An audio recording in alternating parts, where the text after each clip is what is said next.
Hi, everybody. Welcome to English Digest. I'm Tom. I'm Stephanie. And today we're going to travel to another country outside of Taiwan. It might be a good time to travel now because Christmas is coming. And if you go to Europe, you can see those Christmas markets in various places. Well, today we're actually going to France, to a city I had not heard of before today's lesson. It's called Colmar, which doesn't sound very French to me at all. Well, it went back from being German to French to German to French, so it's got a long history. We're going to talk about that. I saw some of the photos when I was looking at this lesson, and I thought, I want to go there. It looks so beautiful. So we're going to talk about how this is France's living fairy tale. If you walk into this city, you feel like you've been pulled back into time. It's kind of a cool place, and they've got cool food, too. So stay tuned. We're going to read through day one. Colmar, France's living fairy tale. If you've ever dreamed of walking into a fairy tale, Colmar might be the closest you'll get in real life.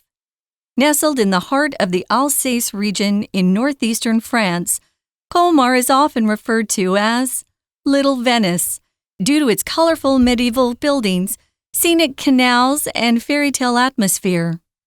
This appealing town has become a favorite destination for visitors seeking both natural beauty and cultural richness. Colmar stands out for its unique blend of French and German heritage, a result of its complex and shifting history. Located near the German border, the region alternated between French and German rule, especially in the 19th and 20th centuries. It was not until World War II that Colmar was permanently returned to France. This historical back and forth has created a distinctive atmosphere in Colmar, evident in its architecture, cuisine, customs, and language. As you wander through the town, you'll hear locals speaking both French and Alsatian, a Germanic dialect. Walking through the town, you'll quickly notice Colmar's most iconic feature, the half-timbered houses. Painted in pastel shades of pink, blue, yellow, and green, these buildings line narrow streets and overlook peaceful canals. Many of them date back to the Middle Ages, yet they remain remarkably well preserved. One of the best places to admire them is La Petite Venise district, where flower-filled balconies and colorful buildings are reflected in the calm water of the Lauque River below. The scene creates a serene setting that many visitors fall in love with. To fully appreciate this unique charm, a boat ride along the peaceful canals is a must, as it offers the feeling of stepping back in time. Okay, let's dive right in and talk about the contents of today's lesson. Again, we're going to Colmar, and we're describing it as France's living fairy tale. Now, of course, a fairy tale is a story usually from Europe, at least in Western culture, like from the Brothers Grimm or whatever. We've got all sorts of fairy tales that we learned when we were children. And, of course, they're kind of fantastical. They kind of involve fairies and magical creatures and things like that. So if you go to Colmar, you'll kind of think that you're living in a fairy tale. It will take you back several hundred years, and you might expect a witch or something to walk around the corner. You'll see some really cool buildings, that's for sure. We're going to focus on those today. What the city itself looks like before we talk about the food. It says it's nestled in the heart of the Alsace region in northeastern France. Most people who go to France kind of stick with either, Paris, which is where everybody goes because it's famous, or maybe they go outside of Paris a little bit. But I never got to Colmar when I was in France, and it sounds beautiful. We're saying it's nestled in the heart of a particular region. If you're nestled somewhere, we use that word just to talk about it's somewhere settled kind of comfortably in a cozy place. So it's wrapped around this region, or it's the region's kind of protecting it. It's kind of cute. You like to nestle and snuggle with people if you're home with your mom or dad and if you're a kid, or maybe a girlfriend or a boyfriend or your spouse. So it's nestled in the heart of this Alsace region. They actually pronounce this Alsace. Alsace. with a Z and then a S at the end, Alsace, if you want to know how to say it when you go there. But we, in English, we pronounce things in different ways, and this is either Alsace or Alsace. You can pretty much pick what you want to use. But if you go there, try to pronounce it the way they do. They'll be impressed. Or maybe not. You're in France. They're never impressed with foreigners. But it's in this particular region that's located in northeastern France, and it's often referred to as Little Venice. Why did they do that, Tom? Well, that's due or because of its colorful medieval buildings, scenic canals, and fairy tale atmosphere. So again, it's often referred to as, or it's often called, Little Venice. Venice, of course, is in Italy. It's famous for those canals and the bridges over the canals and stuff like that. It's also famous for over-tourism. Maybe Colmar is not famous for that, at least not yet. And yes, indeed, it's referred to as Little Venice because of some various things. It has these colorful medieval buildings. Medieval, you could say medieval. You could make that into 3 syllables there, or 4 syllables, but I tend to say 3. Medieval, that just means the Middle Ages, before the Renaissance. It was kind of an early period in European history there. 500 to 1500 AD. There's the specific period of time there. And also, it's referred to as Little Venice because of its scenic canals. A canal is like a man-made river or an artificial river like you have in Venice or sometimes in Bangkok, Thailand, although I think they're all filled in now. And we've also got this fairy tale atmosphere. Again, it feels like you're walking through a town that came right of a fairy tale book that you read when you were a kid. Yeah, so it's called an appealing town because it's charming and it kind of attracts visitors or draws them in. It's become a favorite destination for visitors who are seeking 2 things, natural beauty and cultural richness. You get both things there. Some places you go to, you're just going mainly for museums or maybe the architecture. But here, the surroundings are very, very pretty. If something's scenic or has pretty surroundings, it just means it's beautiful to look at, especially if you're describing something that's in nature. So it's a destination. A destination is just simply the place where someone's going. And you'll see this word a lot if you go to the airport or the train station or the bus stop, even if you've got a big bus that's going a far distance. So it's a really fun place for people to go if they want 2 things, natural beauty, cultural richness. It's kind of killing one bird with 2 stones. Exactly. I did want to mention that sometimes when you take a plane out of Taiwan, they may ask you, what is your final destination? Because you're going to probably be changing planes in various places. So for some reason, they need to know that. What is your final destination? But in any case, this is a favorite destination for visitors who want those sorts of things. Now, here in the next paragraph, it says, Colmar stands out for its unique blend of French and German heritage, a result of its complex and shifting history. So here we've got the verb phrase to stand out. No, the town is not standing up on its legs. It's just standing out. That means it sticks out. It's noticeable. These are its unique features. These features include being a blend of French and German heritage because Alsace and Lorraine have kind of shifted back and forth between Germany and France. I think Germany had it after World War I, and then after World War II, France got those areas back. I was learning that in high school history, and we pronounced it Alsace, but as you said, it can have different pronunciations there. Yeah. But in any case here, it's got this complex and shifting history. Complex could also be read as complex, which just means it involves a lot of different things. It's kind of hard to figure out, and indeed, lots of things happen in history. Oh, that's for sure. And remember, blend just means you're mixing things together, so it's a mix of all these things. It's located near the German border, so that's why you get a little kind of a colorful mix of German and French culture together because it's so close to the German border. The Germans would go over there a lot. The French would go over there. They go back and forth. It says the region, that area, alternated between French and German rule. When you talk about rule, you're talking about the government, the authority that's telling the people how to live. If you alternate, you take turns or switch between things. Sometimes Tom and I will alternate who starts the program and who finishes the program. We will alternate between the two of us. So this especially happened, this alternating happened a lot, as Tom said, in the 19th and 20th centuries. But it wasn't until World War II that Colmar was permanently returned to France.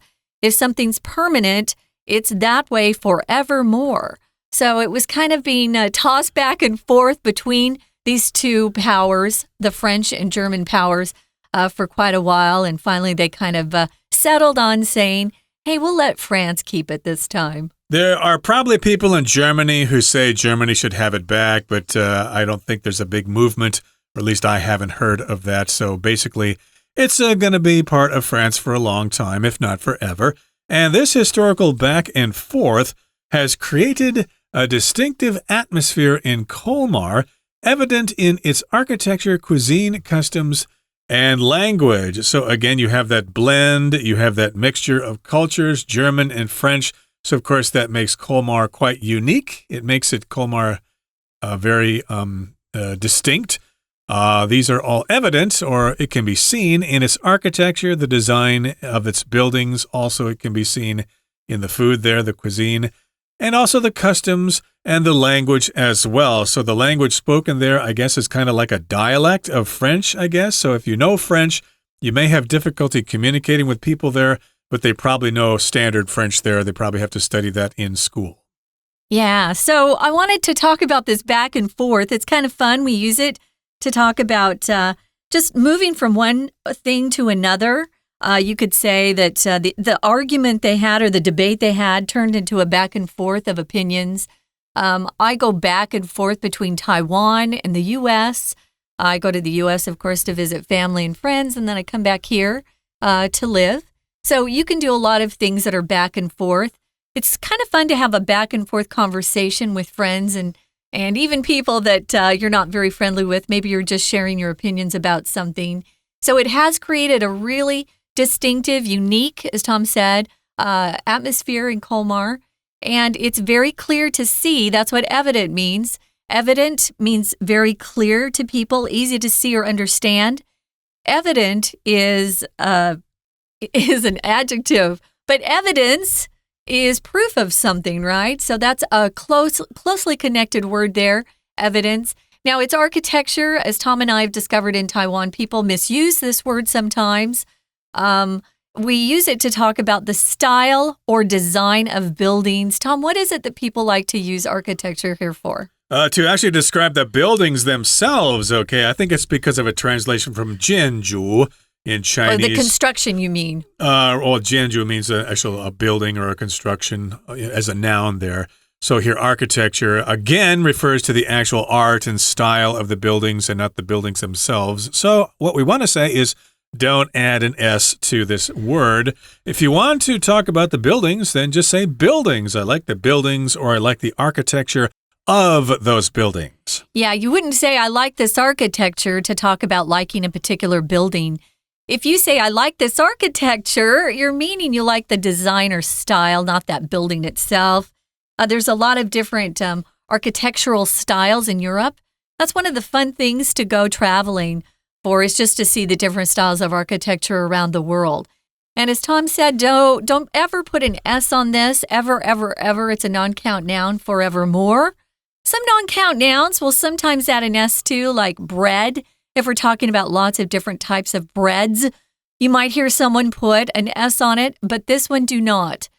We don't add an S to, I like different types of architectures. No. Cuisine is one of our favorite words, of course, because lots of people like to eat food. It's one of the joys of life. And this is just a style of cooking. So they've got their own types of cuisine. And of course, their customs are unique in both areas of Germany and France. They're not the same. They're very different in language. So as you wander around through the town, you're going to hear locals speaking both French and Alsatian. There is no other pronunciation for this one. Alsatian is the adjective for people who live in that area. Alsatian is also describing their Germanic dialect that they use. which is kind of fun. I was telling a friend of mine the other day, in China, I went to Beijing, and of course you're gonna hear just Beijing Hua, right? But if you go to Tianjin, which is so close, it's just an hour or two away. One of my best friends lived there, so we went up.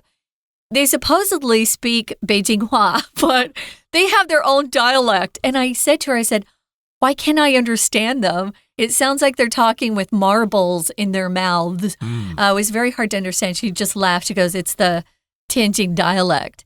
So most big places, they have their own way of speaking, and you just kind of have to get used to it. So that's something that you'll hear there, Alsatian, which is kind of a Germanic take on that language. Yeah, I did say it was maybe related to French, but I guess it's more related to German here because it's a Germanic dialect.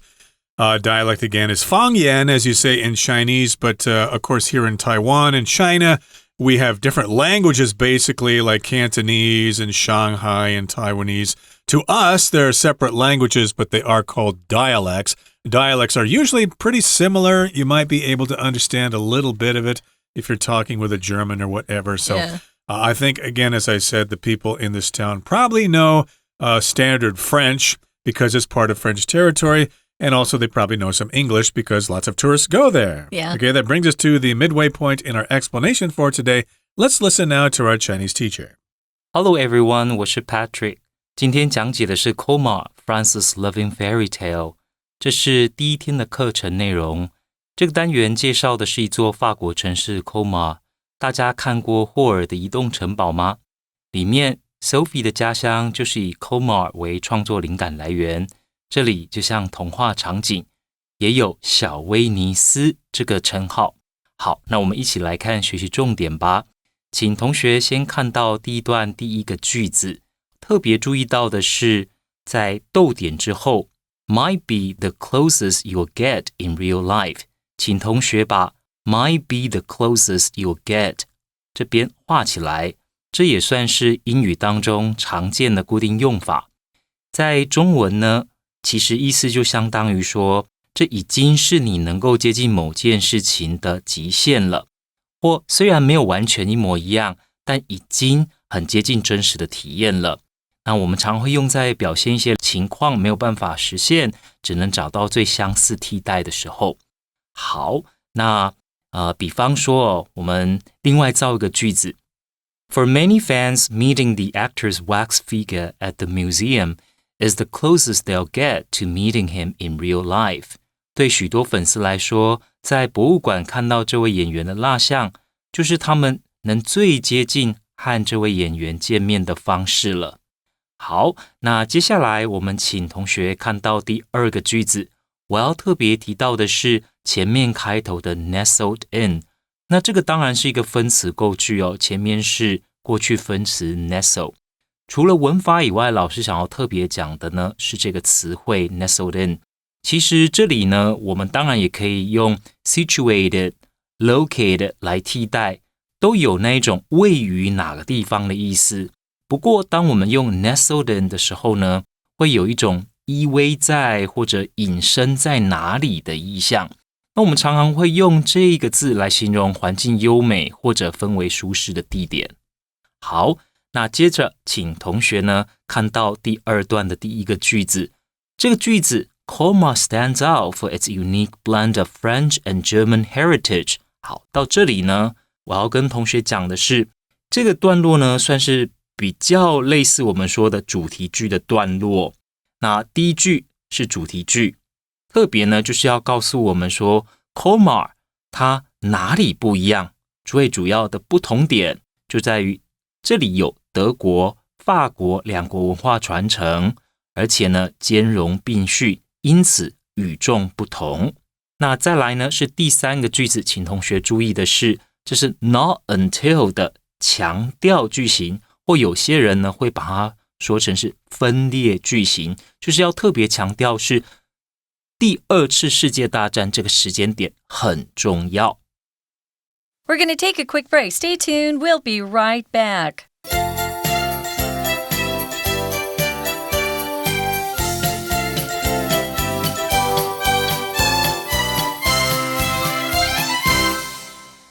Welcome back, guys. This is our travel unit, and we're going to a really scenic area of the world that has a lot of cultural richness. That's Colmar, France. And we found out in the first part of the lesson that it's kind of a mix of French and German culture because it's been passed back and forth between these two countries. It's permanently part of France at this moment. We say permanently here, but you know what? People's countries and the borders keep changing around the world depending on what kind of conflicts and wars they get into. But right now, we can officially say that Colmar is part of France and not Germany. And we talked about how it's got a real distinctive atmosphere in Colmar because of this mix or blend of French and German heritage. You can see it very clearly. It's evident in its architecture, its cuisine, its customs and language.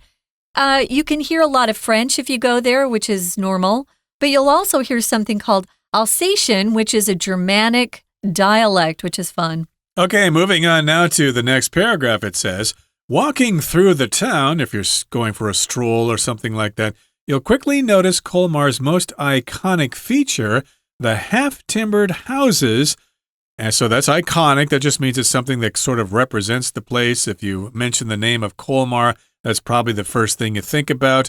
Like in Paris, the Eiffel Tower is very iconic, or the Houses of Parliament in London are very iconic. They're a feature that sort of represent the place. So yes, indeed, the thing that it's special for is these houses, or I should say are these houses. They're half-timbered houses. Timber usually refers to wood, so if it's half-timbered, that means half of it is wood and the other half is probably something else. Half-timbered actually means a building that has wooden beams that show in the walls. So you can actually see not a solid concrete wall. It would be a wall with beams, wooden beams inside the wall, which is kind of cool. So it's got a very unique look. I haven't seen this with my own eyes yet. I'd like to see a half-timbered style of building. What is also very unique or iconic about these half-timbered houses is that they're painted in pastel. Pastels are just really light shades of different colors, especially pink, blue, yellow, and green. Has to be a lighter shade, though. It can't be a dark shade of those colors. That would not be a pastel. I love pastel paintings or pieces of art that they use chalk pastel. I love that. My mom would do that. So pastel just means really soft, light colors. I wanted to also mention while we're here that when you make house plural, guys, it's not houses, it's houses with a Z. So if you really want to be really correct with your pronunciation, that would be houses, not houses. But it's got a beautiful look. Just go to the internet and look up more of the pictures, and you can see there's lots of great photos online of these beautiful narrow streets and the half-timbered houses that are painted with pastel colors. And you've got some great photo opportunities as well. Again, they're painted in those pastel shades of various colors, pink, blue, yellow, and green. And yes, indeed, they line the narrow streets. They're next to the narrow streets, so of course you're going to have some great shots there. And also, they overlook peaceful canals. If you overlook something, you're next to it, and then it's kind of higher than what's next to it here. I could say that, what is it, Chinese Culture University? I can never remember the exact name of that university. It kind of overlooks Taipei. Okay, it's up on top of Yangmingshan, so it overlooks the city. It's up there, and if you're there, you can see down into the city. So if you're in one of these buildings or next to one of these buildings, you can look down into those canals, which again are artificial rivers. Yeah, that sounds like a beautiful way to get a look at the whole city. You go to a high spot and look down. So that's a nice thing to look at. Many of them date back to the Middle Ages. Remember, we told you that was 500 to 1500 AD. A long, long time ago. That makes them really old. And yet they remain remarkably well preserved. So they look really great. If something's well preserved, it's kept in good condition over time. And we say remarkably because it's in a way that's kind of surprising or unusual. Wow, that's remarkable that they look so good. Remarkably, of course, is the adverb form of this word. But you'll see someone say, oh, that's remarkable, which just means, wow, that's really surprising. I can't believe that. So one of the best places to admire them, these buildings we're talking about, is in La Petite Venise district. It's a little Venice is what it translates into. A district is just an area of a neighborhood. It's bigger than a neighborhood, I would say, because we have districts here, like Da'an district or Shini district. Those are a little bigger than just a neighborhood, but that's where you're going to get the best view. What else do you see there, Tom? What else can you see there? Where, of course, you can see the colorful buildings reflected in the calm water of La Louche River below. Okay, so that's the French pronunciation, right? I guess in English you'd say La Louche or something like that. La Lac. Okay. La Lac with a K sound. It's kind of like we chose to go the German way, but the French pronunciation is La Louche, but the German would be La Lac, right? Okay. But interesting, the English is choosing the German side on this way. Well, the indefinite article there is la, so it's a French word here. I guess if it were German, it would be der Lausch River or something, or das, or whatever their word for river is, der die das. I can't remember which one it would be, but in any case, this particular scene creates a serene setting that many visitors fall in love with. So if something is serene, it's peaceful, you want to find a coffee shop and just kind of sit there and spend some time there and chat with your friends or chat with new friends or whatever, and just, don't ever want to leave. You just want to stay there for a very long time because it's so peaceful, it's so serene, and you'll fall in love with that particular district, and you'll probably fall in love with the town as well. Yeah, when I was over there, unlike a lot of tourists, I would take a day just to sit and relax. I had a fun friend, and we would just sit on a bench. We would call it doing a bench. We're going to do a bench. That's not real English. That was our slang way of saying we're going to relax. Sometimes we'd buy a big chocolate bar and read our, historical novels. But if you do go to Europe, take some time just to sit and relax and enjoy the atmosphere, the scenery. This isn't a place where you just want to run from one thing to another. It's really relaxing. Yep, so to fully appreciate this unique charm, a boat ride along the peaceful canals is a must. So they probably offer boat tours. You can get yourself a private gondolier or whatever, or a pilot or whatever they're called, because it offers the feeling of stepping back in time. So don't miss out on that opportunity. Enjoy that boat ride. Although right now it's in December, so the river might be frozen. They might have to send you out there on ice skates or something like that instead. But, go there and find out for yourself. Okay, that brings us to the end of our explanation for today. Here comes our Chinese teacher. 好，那紧接着我们继续往下看到第3段这边哦。第3段，请同学呢看到第2个句子，这里有一个对于建筑物附近的景色的描写。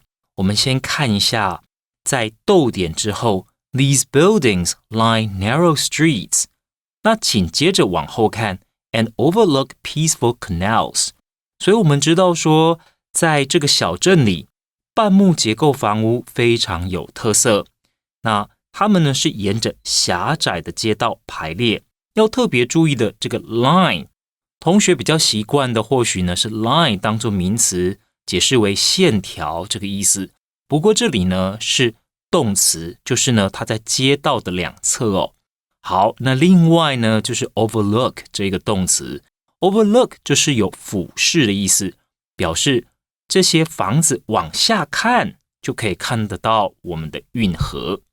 好，那再来，请同学要特别注意的是第3个句子 ，Many of them date back to the Middle Ages。请把 date back to 画起来。